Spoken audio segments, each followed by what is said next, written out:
Ce que je suis en train de boire là, c'est le psychotrope le plus utilisé au monde. Que ce soit par le café, comme moi maintenant, par le thé, par le cacao ou par des boissons énergétiques ou autres, la caféine, elle est aujourd'hui consommée quotidiennement par, d'après certains observatoires, 90% des personnes dans le monde. Bon, je pense qu'il faut quand même remettre un peu de contexte, c'est pas n'importe quel psychotrope. Ses effets sur la cognition et la physiologie ne sont pas non plus gigantesques, en tout cas quand on consomme la caféine dans des proportions normales. De plus, ses effets addictifs sont au pire minimes, il en existe, Quand on parle d'addiction, typiquement on parle de symptômes de manque à l'arrêt, et la caféine en démontre certains, mais ils disparaissent vite, en moins d'une semaine apparemment. Bref, la caféine a des effets modestes, mais tout de même présents, on peut pas le nier. Et moi je vous avoue que cette substance, elle m'intéresse beaucoup. Déjà parce qu'on en consomme presque tous au quotidien, mais aussi parce que dans le contexte sportif, je trouve que c'est le grand n'importe quoi. D'une part, il y a les pratiquants qui vont parler de dopage légal, sans connaître les effets précis de la caféine, et qui sont à deux doigts de ranger cette dernière dans la catégorie des drogues dures. D'autre part, j'ai aussi vu des pratiquants qui, sciemment ou non, en consomment des quantités énormes sur les courses. Je dis sciemment ou non car les produits qui contiennent de la caféine peuvent contenir des doses infimes, comme 40 mg, ou des doses élevées, comme 200 mg, et on attend des athlètes de savoir quelle dose prendre par exemple à l'effort, alors que la plupart d'entre nous ne savons même pas quelle quantité de caféine se trouve dans un expresso ou dans un thé par exemple. Et c'est pareil sur les moments de prise. Combien de personnes, moi y compris il y a longtemps, ont pris par exemple un gel avec caféine et en fait le timing était pas cohérent et ce dernier a commencé à faire effet vraiment après la ligne d'arrivée. En plus de ça, la caféine, elle a un intérêt dont on parle peu dans le cadre du trail. Ok, elle donne un petit coup de pouce sur des efforts courts, mais quand on manque de sommeil et quand les épreuves sont longues, la caféine démontre encore plus d'effets sur la cognition et sur les performances physiques. Il y a des travaux qui l'ont montré. Ça me semble crucial en ultra-trail pour éviter une chute ou une blessure par exemple, mais on en parle rarement. Bref, c'est toutes ces questions que j'ai envie de démêler dans cet épisode. Je m'appelle Cyril Forestier, je suis entraîneur de trail et pratiquant, mais surtout docteur en sciences du sport. Vous êtes dans Courir Mieux, le seul podcast de trail qui vous aide à progresser grâce à des conseils fiables basés sur la science, et je suis ravi de vous présenter ce Scientific Day partie 1 sur la caféine en trail.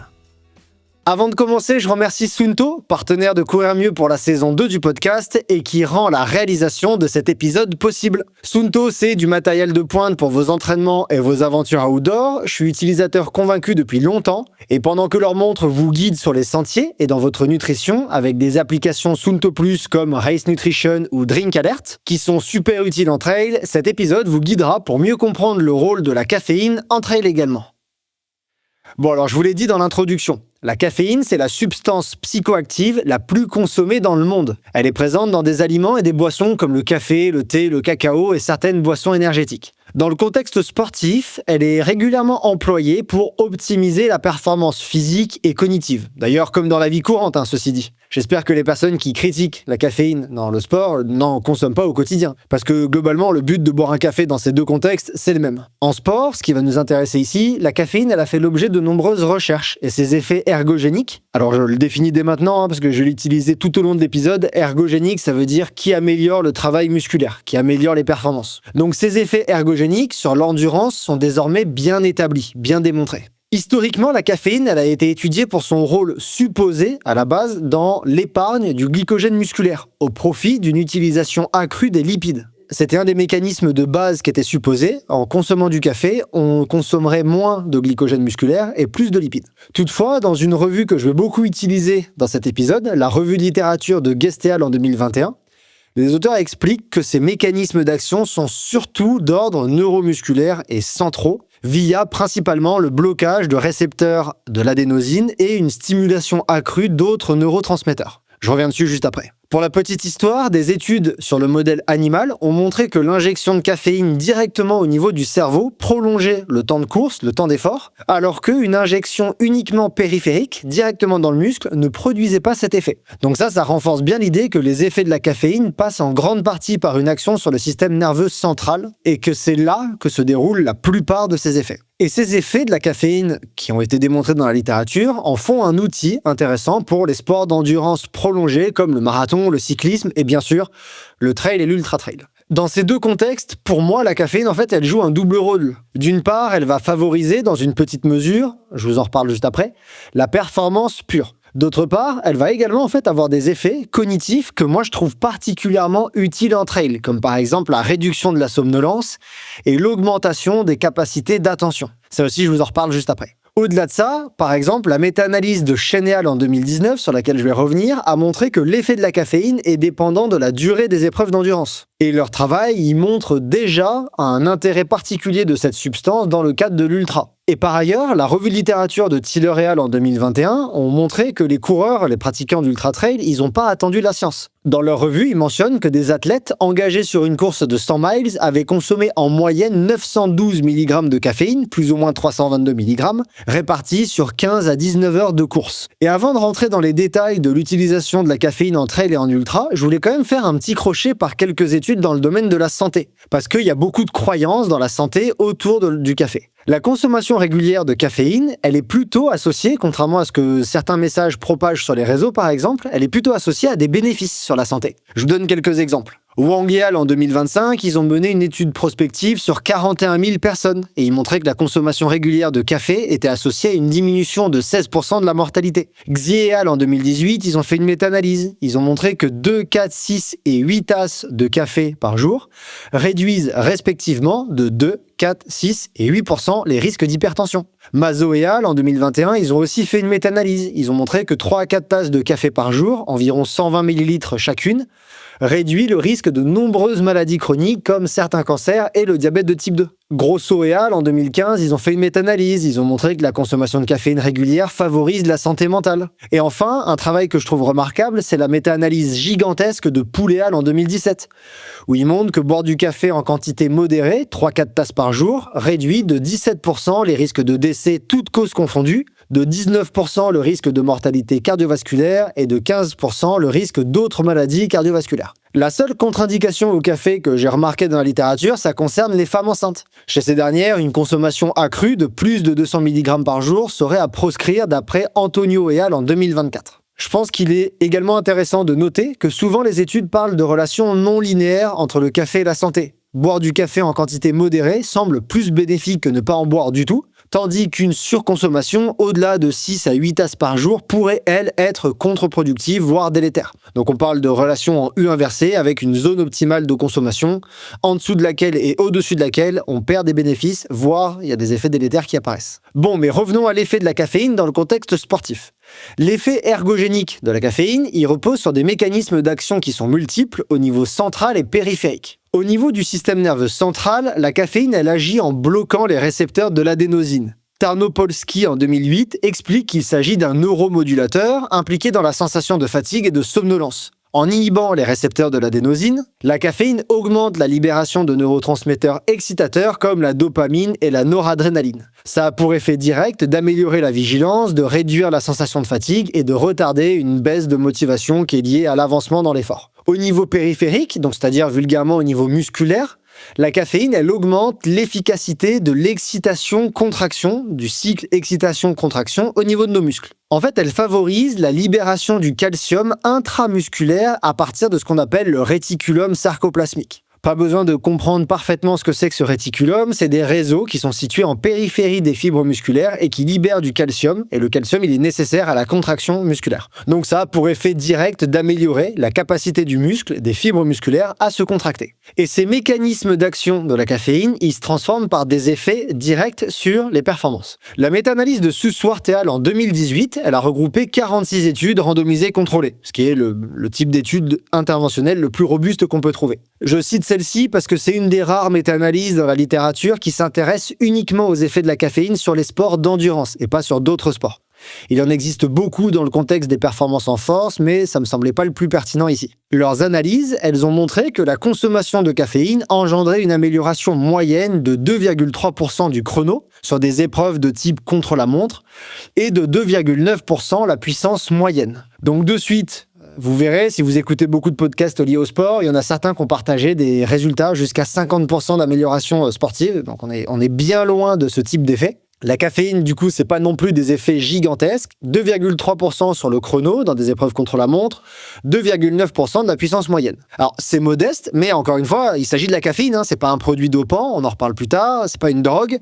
Donc 2,3%, en fait, ça peut s'avérer déterminant, surtout dans des compétitions, et surtout quand on combine ces effets de la performance aux effets sur la vigilance. Avant de vous parler de cela, je vous parle de la méta-analyse de Doherty et Smith en 2005, que j'ai trouvée intéressante. En regroupant 21 études, cette fois, ils ont montré que la prise de caféine réduisait significativement la perception de l'effort, donc le RPE. Le résultat, il montre d'une part une réduction moyenne de 5,6% du RPE avec caféine. Donc en fait, l'effort avec caféine paraît 5,6% plus facile, on peut le vulgariser comme ça. Et d'autre part, d'autres analyses montrent que cette baisse de perception de l'effort, cette diminution de la perception de difficulté de l'effort grâce à la caféine, est responsable d'environ 30% de l'amélioration des performances observées grâce à la caféine. Donc 30% des 2,3-2,9% dont on a discuté juste avant. Et donc, pour revenir sur la vigilance, il y a des effets qui, moi, me semblent particulièrement intéressants à discuter dans le contexte de l'Ultra Trail, c'est ceux qui concernent en fait la privation de sommeil.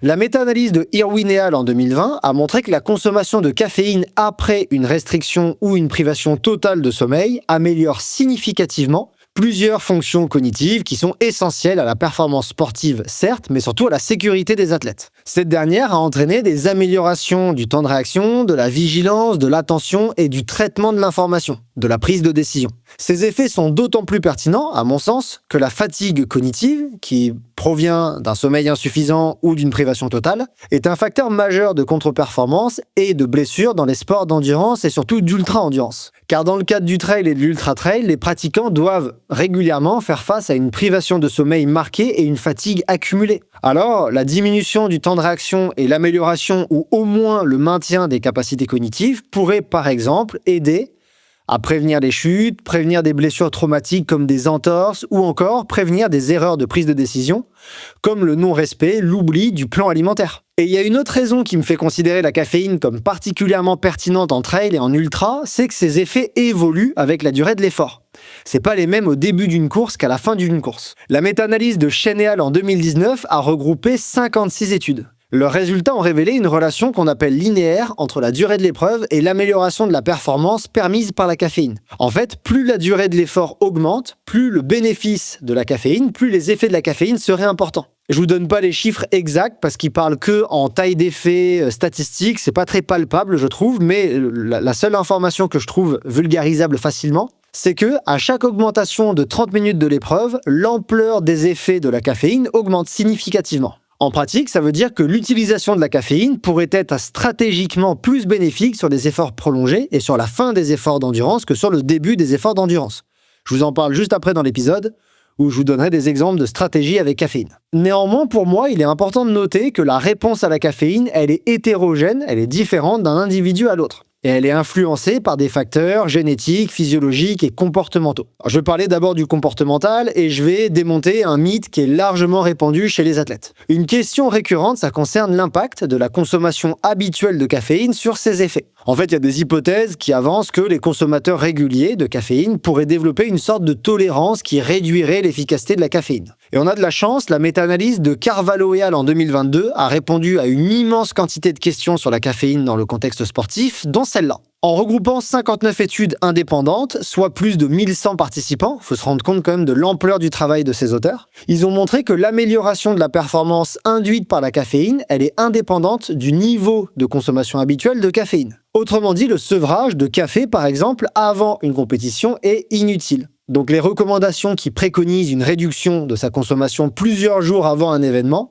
relèvent plus d'une croyance populaire que d'une réalité démontrée. Cette méta-analyse, elle est d'ailleurs intéressante pour ses autres analyses de sous-groupes. Elle montre que la caféine a des effets positifs, significatifs, quel que soit le sport, quel que soit le niveau d'entraînement des sportifs, quel que soit le sexe des athlètes, l'habitude de consommation et la durée d'abstinence de café avant la prise. La seule chose qui change, c'est les effets selon le dosage, la quantité de caféine consommée. Je vous en reparle juste après. Mais en d'autres termes, on pourrait presque vulgariser en disant que la caféine, ça marche tout le temps et pour tout le monde. Alors, il y a quand même eu des questionnements sur les effets de la caféine sur la performance en fonction du niveau d'entraînement des athlètes. Carvalho et al. En 2022, ils ont l'air de dire qu'il n'y a pas de différence. À ma connaissance, il y a juste une autre méta-analyse, celle de Wang et al. En 2023, qui malheureusement est publiée dans une revue prédatrice, qui a examiné cette question spécifiquement. Et ils vont globalement, cette méta-analyse, elle va dans le sens de Carvalho et al. En 2022. Ils montrent que, en comparant les effets de la caféine entre des athlètes entraînés et débutants, il n'y aurait aucune différence significative. D'ailleurs, Guest et al. En 2021, ils ont aussi examiné cette question, cette fois sans analyse, simplement d'un point de vue en faisant une revue de littérature. Et ils disaient déjà que le niveau de l'athlète n'influence pas les effets de la caféine sur les performances. Donc tous ces résultats, ils suggèrent que l'effet ergogénique de la caféine en endurance est indépendant du niveau d'entraînement et que la variabilité individuelle, elle provient surtout en fait de facteurs génétiques. Je vais faire un petit point là-dessus rapidement. En fait, les réponses à la caféine sont influencées par des facteurs génétiques, mais surtout via l'enzyme CYP1A2. Cette dernière, en fait, elle joue un rôle dans son métabolisme, dans le métabolisme de la caféine, au niveau du foie. Et pour résumer, la littérature, elle identifie deux types de profils d'individus. Ceux qu'ils appellent les métaboliseurs rapides, le génotype AA, c'est des personnes qui dégradent la caféine efficacement, rapidement, et qui semblent mieux répondre à sa consommation, par exemple avec des augmentations des performances plus marquées. Et d'autre part, il y a ce qu'on appelle les métaboliseurs lents, le génotype CC. C'est des personnes qui éliminent la caféine plus lentement et ils sont plus susceptibles de ressentir des effets secondaires comme de l'anxiété ou des troubles du sommeil. Il y a une autre variation génétique qui existe que sur le gène ADORA2A et qui implique une sensibilité aux effets neurologiques de la caféine. Donc il y a certaines personnes qui sont plus sensibles et qui ressentiront par exemple une amplification de l'excitation au niveau nerveux et d'autres personnes qui seraient plutôt tolérantes et qui auraient en grande partie une sorte de résistance au niveau neurologique. Et dans cet épisode, avant de passer au dosage de la caféine pour que celle-ci soit efficace ou non, il faut juste savoir qu'il existe plusieurs méthodes d'administration. À l'effort, on peut prendre de la caféine par de la boisson, par des gommes à mâcher, par des barres et aussi par des gels. Et ça me fait penser à un produit d'un partenaire de la saison 2 du podcast Courir Mieux, Wise. Wise, c'est une marque créée par et pour des ultra-trailers avec le souhait de proposer des produits durables et éco-responsables qui répondent le mieux possible à nos besoins de pratiquants, par exemple ceux en termes de portage de nourriture pendant qu'on court. Wise vient d'annoncer son premier cuissard, le Half Tight, qui propose une poche à téléphone sur la cuisse, une poche arrière pour une flasque par exemple, et une poche à nutrition sur la hanche pour transporter par exemple un gel ou une barre caféinée. Avec ses 85 grammes, il est d'ailleurs lui-même presque aussi lourd qu'un gel. Je vous invite à découvrir le Half Tight sur le site de Wise, le lien est en description. Et maintenant, revenons à quelle dose de caféine consommer ou ne pas consommer à l'effort. Là, en fait, on va rentrer dans un point qui est super important et qui va peut-être déconstruire le mythe que, en fait, pour que la caféine soit efficace, on doit atteindre des doses gigantesques qui sont très loin de ce qu'on pourrait consommer dans la vie quotidienne. Et pour pas trop vous surprendre avec les valeurs que je vais avancer par la suite, pour donner une sorte de référentiel, je vous propose des doses de caféine qu'on peut retrouver en moyenne dans des produits de la vie quotidienne. D'après la littérature, une tasse de café filtré, environ 150 ml, contient 120 mg de caféine. Un expresso d'une machine contiendrait 75 mg de caféine. Un café instantané, ce serait 70 mg. Un thé noir, environ 50 mg. Des sodas avec de la caféine, comme des colas, en contiennent 30 à 60 mg par canette. Et le chocolat avec le cacao, c'est des quantités qui sont beaucoup plus faibles, environ 7 mg. Enfin, je trouve intéressant de noter qu'il y a des travaux qui ont montré qu'en Amérique du Nord, la consommation quotidienne moyenne de caféine, quelle que soit la source préférée, serait environ de 2,4 mg par kilo de poids de corps chez les adultes. Ok, maintenant qu'on a ça en tête, passons à la quantité de caféine pour que ce soit efficace, par exemple en trail. Quand on parle de dosage de caféine, il faut garder à l'esprit que les effets de cette dernière ne suivent pas, encore une fois, une relation, comme dans le domaine de la santé, ne suivent pas une relation dose-réponse linéaire. Les travaux s'accordent aujourd'hui quasiment tous sur la même quantité optimale de caféine. Il n'y a quasiment pas de débat. La revue de Guest et al. En 2021 avance qu'une dose comprise entre 3 et 6 mg par kilo de poids de corps est considérée comme optimale pour améliorer la performance sans générer d'effets secondaires excessifs. La méta-analyse de Doherty et Smith en 2005 parle d'un équivalent de 2 à 4 tasses à café, ce qui correspond en fait également à 4 à 6 mg de caféine par kilo de poids de corps. La revue de littérature de Burke et al. En 2008 préconise également 3 à 6 mg par kilo de poids de corps, mais souligne que plus de 3 à 4 mg représente déjà une dose élevée. Celle de Chen et al. En 2019 trouve, dans les études inclus, un dosage moyen de 5 mg par kilo de poids de corps, et les analyses de sous-groupes de la super méta-analyse de Carvalho et al. En 2022 vont dans le même sens. Elles montrent que 3 à 6 mg par kilo de poids de corps serait la dose la plus efficace, et que des doses supérieures à 6 mg par kilo de poids de corps ne montrent pas de bénéfices supplémentaires, mais par contre peuvent être contre-productifs en augmentant les risques d'effets secondaires. Donc vous l'avez compris, mon avis, c'est que tout le monde est d'accord. La littérature, elle est homogène. Elle dit que les doses élevées augmentant le risque d'effets secondaires et que les doses autour de 3 à 4 mg par kilo de poids de corps démontrant déjà des effets bénéfiques et étant proche de ce que nous pourrions consommer dans le quotidien, ce dosage est largement suffisant. Pour rappel, aux États-Unis, c'est 2,4 mg par kilo de poids de corps la moyenne par jour. Là, dans le contexte sportif, on parle d'en fait légèrement plus, 3 à 4 mg par kilo de poids de corps. Notons tout de même que des doses faibles, par exemple 1,5 ou 2 mg par kilo de poids de corps, sembleraient trop petites pour être efficaces. Et de même, des doses hautes, comme 9 mg par kilo de poids de corps, sont associées à un risque accru d'effets secondaires, sans bénéfice supplémentaire notable sur la performance, en plus de pouvoir être considérées parfois comme dopants. Il y a certaines fédérations qui considèrent que, pour des dosages qui correspondent à environ 9 mg par kilo de poids de corps, la caféine rentre dans le dopage. Mais il n'y a pas que le dosage de caféine à consommer qui est intéressant. Il y a également le timing, le moment. En fait, le moment de la prise, il influence l'efficacité de la caféine et la stratégie doit être adaptée selon la durée de l'épreuve. En fait, pour moi, c'est assez simple. Ça va se résumer en 2 stratégies possibles. Une pour les formats courts et une pour les formats longs. Pour les épreuves courtes et intenses, donc par exemple des formats trail de moins de 3 heures, la meilleure approche consiste à prendre une dose unique de 3 à 4 mg par kilo de poids de corps environ 60 minutes avant le départ. Ce délai permet d'atteindre un pic de caféine lorsque la demande physiologique sera maximale. Dans les courses de plusieurs heures, voire plus de 24 heures, une prise unique en début de course sera plutôt contre-productive en raison de la demi-vie de la caféine, en fait de sa durée d'élimination. Une approche plus adaptée consiste donc à fractionner les prises tout au long de l'épreuve au moment où ça sera le plus utile, le plus intéressant de prendre de la caféine, comme par exemple la nuit ou sur une fin de course.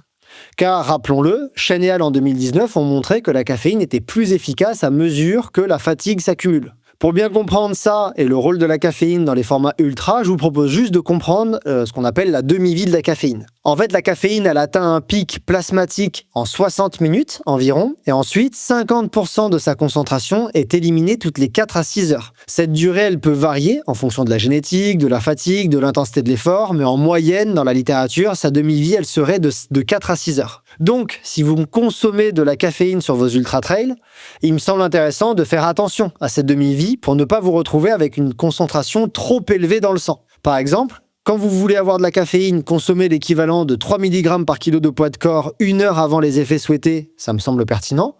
Puis, si vous souhaitez en reprendre, parce que par exemple la nuit est longue, elle va durer plus de 4 à 6 heures, reconsommez l'équivalent de 1,5 mg par kilo de poids de corps 5 à 6 heures plus tard me semble être une stratégie plutôt prudente. En description de cet épisode, vous trouverez un site qui vous aide à calculer ces prises en y renseignant la quantité de caféine que vous souhaitez prendre et le timing. Et en prenant en compte sa demi-vie, ça vous sortira un tableau qui vous aide à surveiller la concentration de caféine que vous pourriez avoir dans le sang en prenant certains aliments caféinés.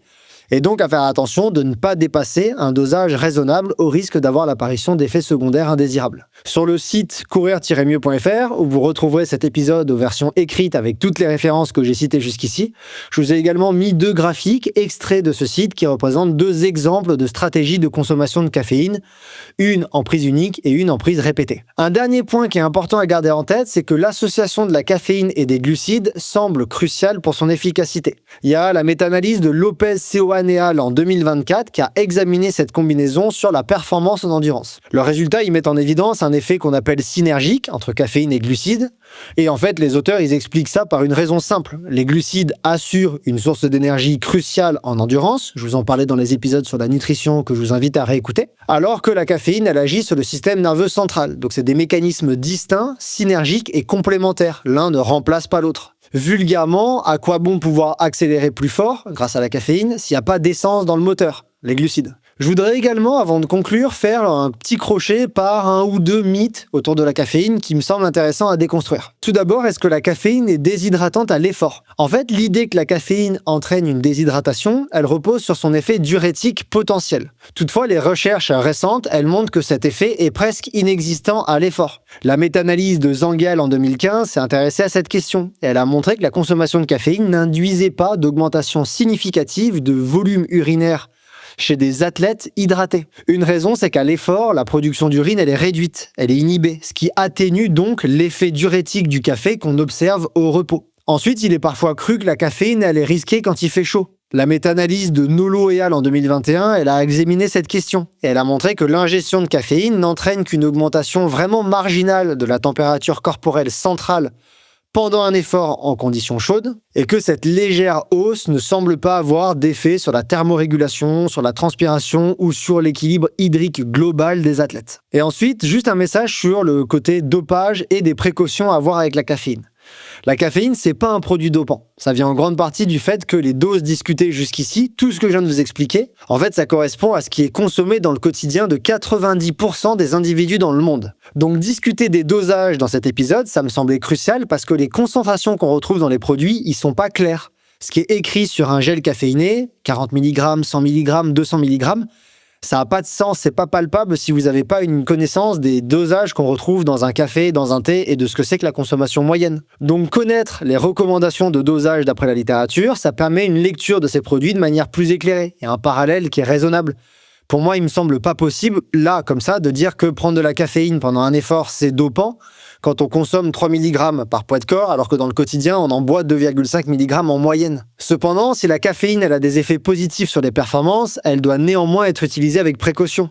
Mon conseil numéro 1, c'est de ne pas dépasser les doses qui sont avancées dans la littérature, les 3 à 4 mg par poids de corps. Au contraire d'ailleurs, gardez en tête que trop de caféine, ça n'a pas plus d'effets bénéfiques, par contre ça a plus de risques d'effets secondaires. De plus, tester sa consommation en entraînement avant de l'utiliser en compétition, ce sera un autre conseil. Soyez bien attentifs aux sources de café et de caféine disponibles sur le marché de la nutrition sportive, car leur concentration varie considérablement. Un gel de 40 mg n'aura pas le même effet qu'un gel de 200 mg, donc vérifiez bien la teneur des produits utilisés pour éviter des surconsommations involontaires. Et avant de conclure, je vous propose une rubrique qui vous est proposée par un partenaire de la saison 2 du podcast Courir Mieux, Gollum, avec vos questions, et Gollum met la lumière sur. Pour cette première partie, j'ai sélectionné 2 questions que je trouvais particulièrement intéressantes et auxquelles j'ai pas déjà répondu dans le reste de l'épisode. La question que j'ai choisie, la première, c'est est-ce qu'il vaut mieux prendre de la caféine en capsule, en gel, en gomme ou en boisson pendant l'effort? Alors c'est intéressant comme question et dans la revue de Gestel en 2021, ils en parlent de ça, des méthodes d'administration possibles de la caféine pendant l'effort. Tout d'abord, ils disent que le taux d'absorption est le même quel que soit le mode d'administration privilégié, c'est-à-dire environ 90% de la caféine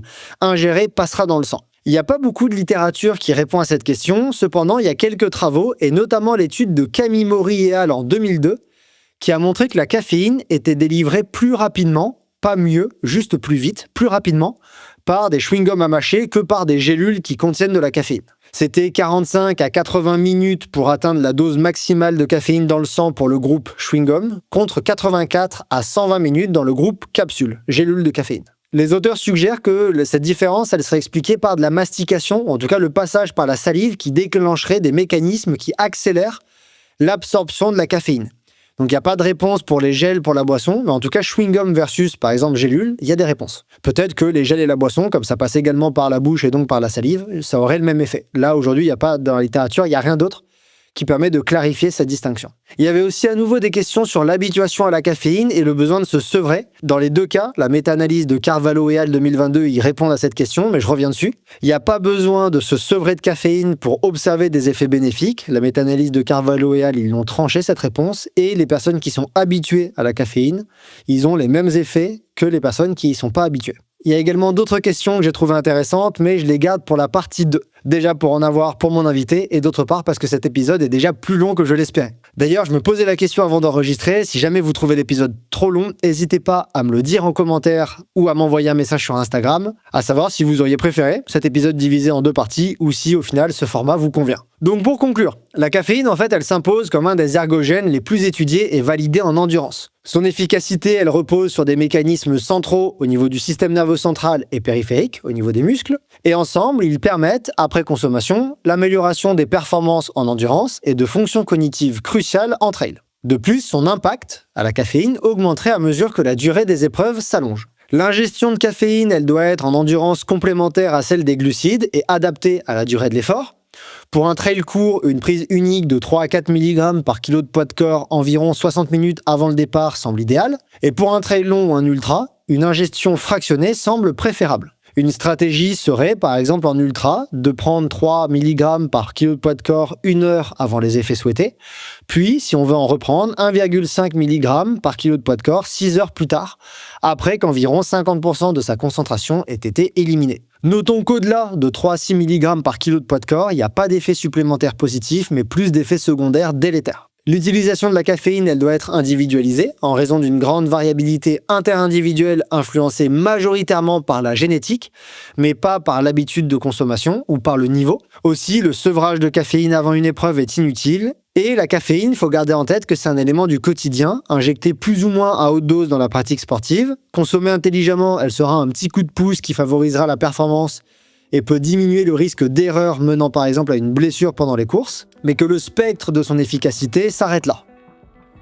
Voilà, c'est tout pour ce premier épisode sur la caféine en trail. Je remercie Fort Endurance, mon partenaire nutrition, qui soutient la saison 2 du podcast Courir Mieux. Fort Endurance, c'est un ensemble de produits énergétiques de qualité que j'utilise personnellement et dont plusieurs gammes sont composées en respectant les recommandations de la science. Cette semaine, je vous invite à jeter un œil aux Endurance Unit Gel avec caféine, évidemment, qui sont à 130 ou 65 mg de caféine et 45 g de glucides à un ratio maltodextrine fructose 1,08, qui est typiquement le genre de gel que j'utilise quand je souhaite avoir de la caféine, par exemple sur la fin d'une course un peu longue. Je remercie également à nouveau les 3 autres partenaires de cette saison 2 du podcast qui n'existeraient pas sans eux, Gollum, Suunto et Wise. Si cet épisode vous a plu, je vous invite à vous abonner à Courir Mieux sur ces différents réseaux sociaux, comme sur Instagram et TikTok où je partage régulièrement d'autres contenus. On se retrouve la semaine prochaine pour la partie 2 de cet épisode avec une invitée experte de la thématique, Laura Pomports. Et d'ici là, n'oubliez pas que selon Edwards Deming, sans donner à l'appui, nous ne sommes qu'une personne de plus avec une opinion.